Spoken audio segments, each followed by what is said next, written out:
اہل حدیث کے ہاں شیخ البانی اور ڈاکٹر ذاکر نائک یہ لوگ چہرے کے پردے کے قائل نہیں ہیں، کہتے ہیں بہتر ہے لیکن نہ کریں تو کوئی حرج نہیں۔ اسی طریقے سے ایران میں جو امام خمینی ہے نا، وہ کہتے ہیں چہرے کا پردہ افضل ہے، لیکن اگر کوئی چہرے کا پردہ نہ کرے اور باقی پورے جسم کا کر لے عورت کے لیے جائز ہے۔ میں کہتا ہوں جی اسلام میں چہرے کا پردہ نہ بھی ہوتا تب بھی آج کا جو پرفتن دور ہے اس میں اجتہاداً چہرے کا پردہ ہونا چاہیے، جس طرح کا فتنہ ہے۔ جس طرح میں نے آج کے اس دور میں اجتہاداً یہ بات کی ہے کہ عورتوں کو مسجدوں میں اعتکاف نہ بٹھائیں، کیونکہ سی سی ٹی وی کیمرے لگے ہوئے ہیں، ہر بچے کے ہاتھ میں موبائل ہے، وہ کسی کی بھی عورت کی تصویر بنا کے تو یوٹیوب کے اوپر چڑھا سکتا ہے، کیا سے کیا کر سکتا ہے۔ اس لیے اس وقت کیونکہ اب اعتکاف میں جو ایک عورت بیٹھی ہے وہ کتنی دیر تک چہرے کا نقاب کر کے بیٹھے گی؟ 10 دن تو نہیں نقاب کر سکتی۔ اب ڈاکٹر فرحت ہاشمی دیکھ لیں کتنی اسٹرکٹ ہیں، ان کو عورتوں نے بھی نہیں دیکھا ہوا۔ آپ کیا سمجھتے ہیں کہ وہ ان کے جو لیکچر آتے ہیں جیو کے اوپر، انٹرٹینمنٹ چینل کے اوپر یا باقی چینلز پہ، وہ نقاب میں، تو عورتوں میں وہ نقاب میں ہی آتی ہیں۔ اچھا، عورتوں نے بھی ان کا چہرہ نہیں دیکھا ہوا، سوائے جو ان کی بہت قریبی کوئی اگر ان کی کوئی بہو ہے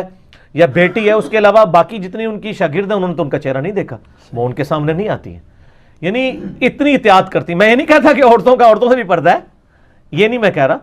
لیکن میں اجتہاداً کہتا ہوں ایسی عورتیں جو بازاری عورتیں ہیں ان سے عورتوں کو پردہ کرنا چاہیے۔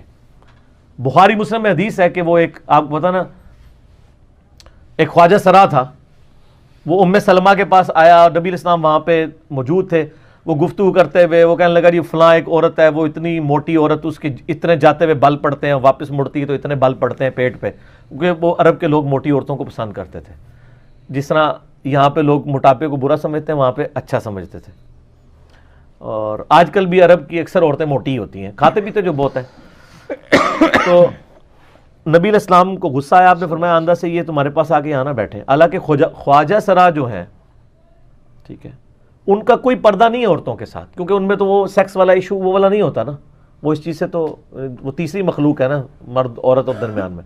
لیکن نبی علیہ السلام فرمایا کہ ایسے خواجہ سرا بھی آ کے عورتوں کے پاس نہ بیٹھے جو لوگوں کی عورتوں کی باتیں وہاں کرتے ہیں یا وہ باتیں باہر نکالتے ہیں۔